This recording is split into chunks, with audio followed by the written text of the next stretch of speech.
Do you enjoy our YouTube content? Do you wish there was more? Well, now there is. Patreon.com/PowerCast Network.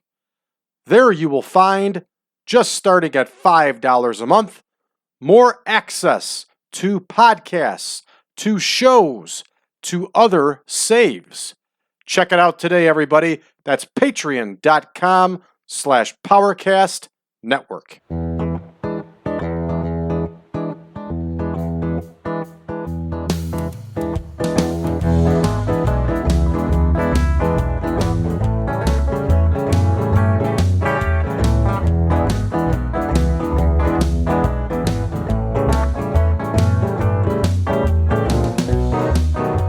Welcome back, everybody, to the 1987 Supermod, and this is the revival of the World Wrestling Association.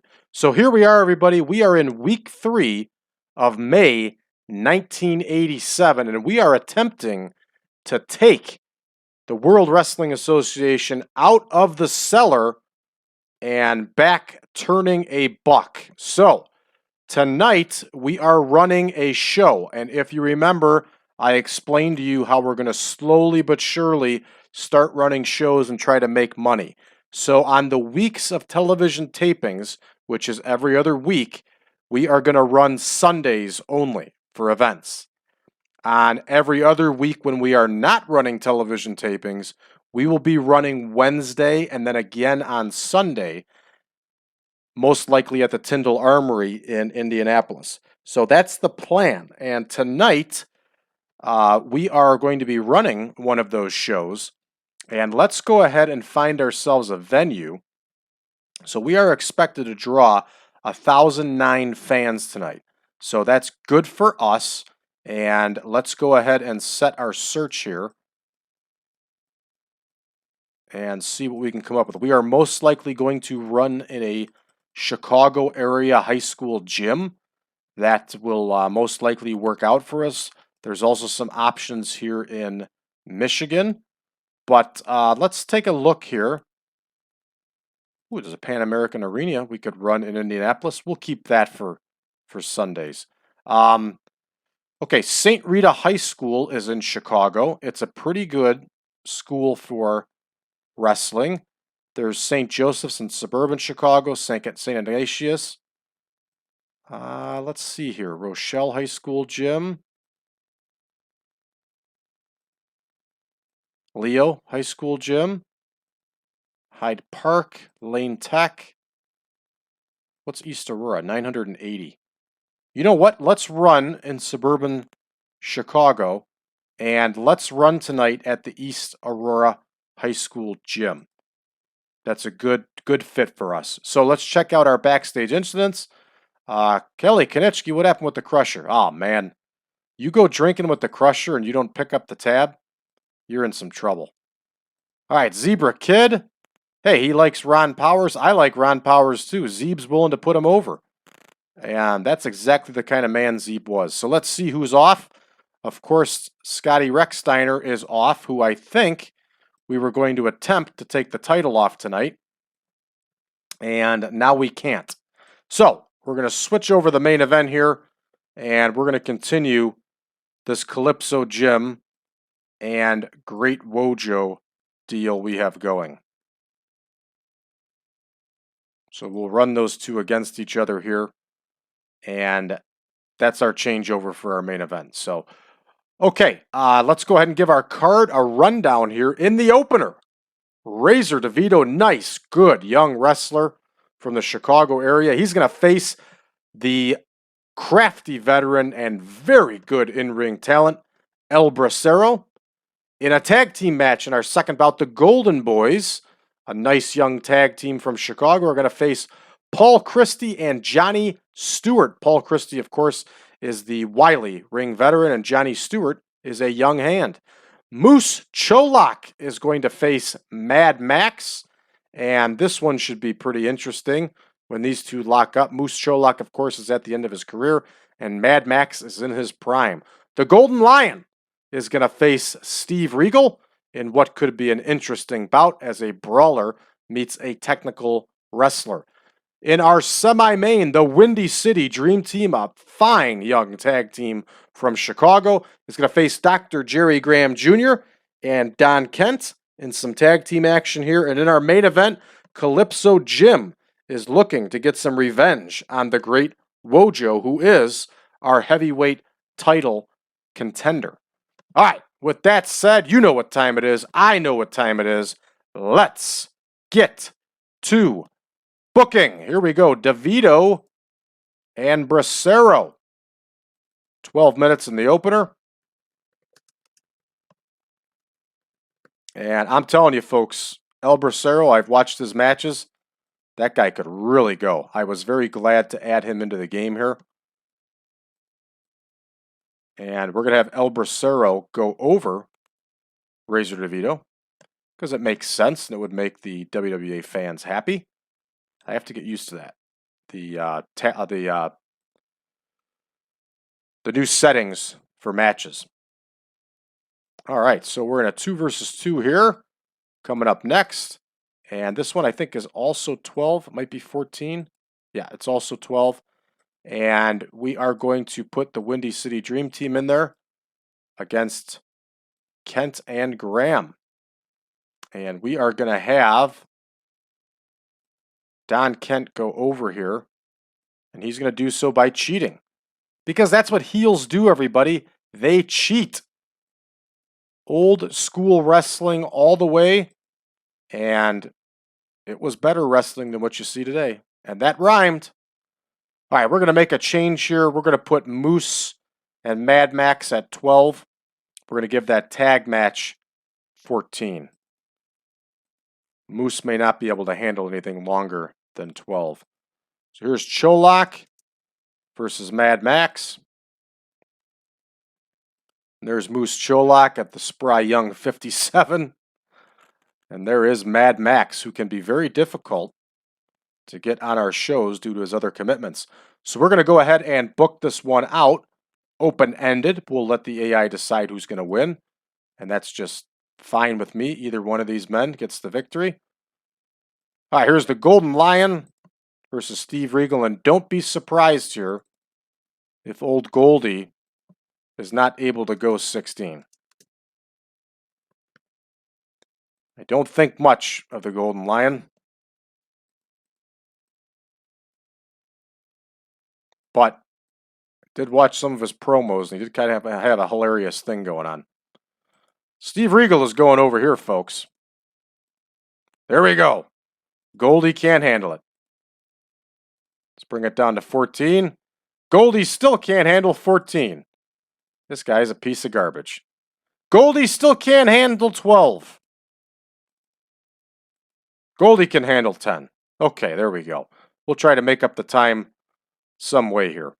All right, the Windy City Dream Team are going to face Graham and Kent here. And I totally messed this up. Windy City Dream Team were the semi-main. That's okay. We'll make the change. So what should be our semi-main here, we'll have them go 16. We'll adjust this, our second match, I should say. We're going to have the Golden Boys. This is a lot of gold we're talking about here, everybody. The Golden Boys are going to face Christy and Stewart. And we're also going to leave this one open-ended. And now we'll make the adjustment here and bump this match down to 2. We'll elevate Windy City and Kent and Graham. And now, of course, we've got our main event, which is CALYPSO JIM versus the Great Wojo. This one is going to go 30 minutes, everybody. We have to. We got to make up the time. Here's CALYPSO JIM. And here is the Great Wojo. Okay, let's check and see what happened the last time with these two. CALYPSO JIM won by DQ. So we are going to have Great Wojo go over. It's going to be an epic. And he is going to go over by manager interference.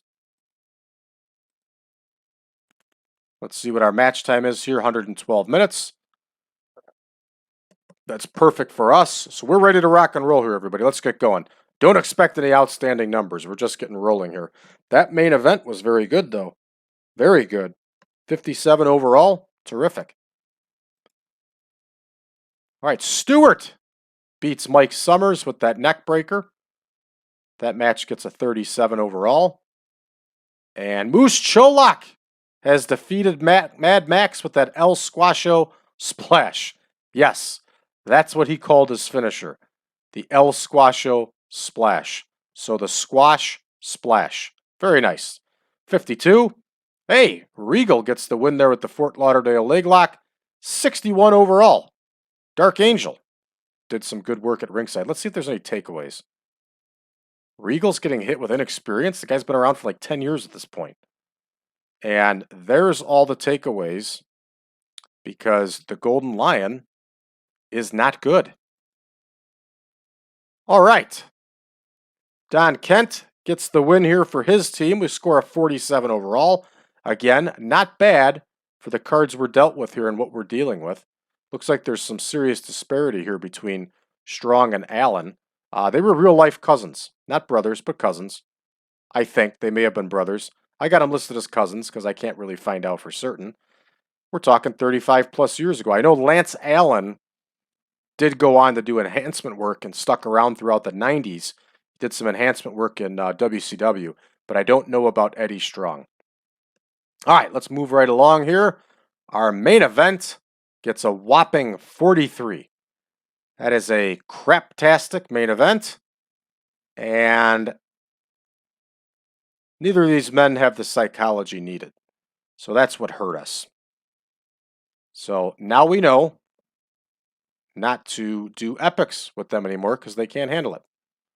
We're going to finish up. We only score a 47, but we get an increase in popularity anyway. I'm not going to make a speech for for an event that only drew 980 people and only scored a 47. So you can call me crazy, but they're not getting any pats on the back from me.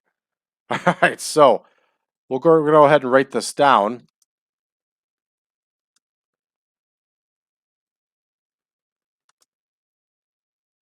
Forgot the other R there for Aurora. And we will go ahead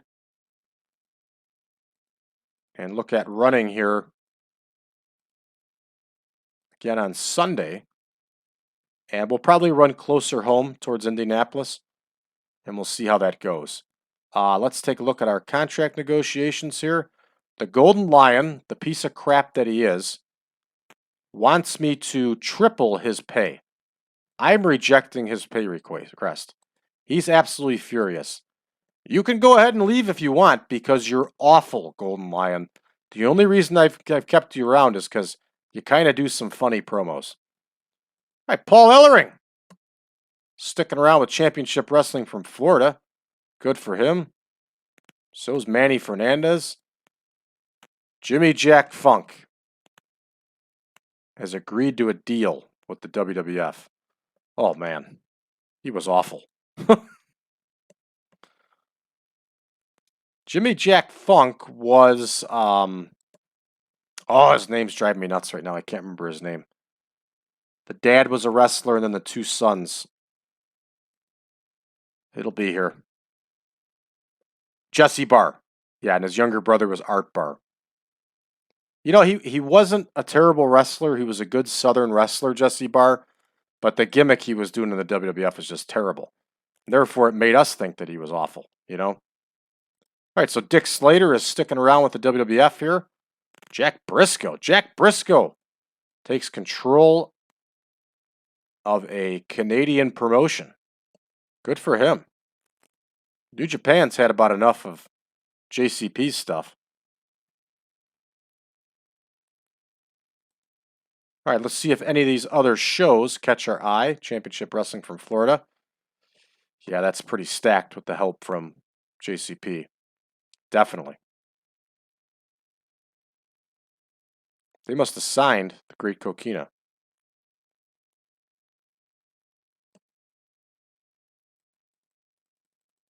All right, Championship Wrestling ran their TV tapings. Great Goliath, Mexican wrestling legend. Look at this guy's title history.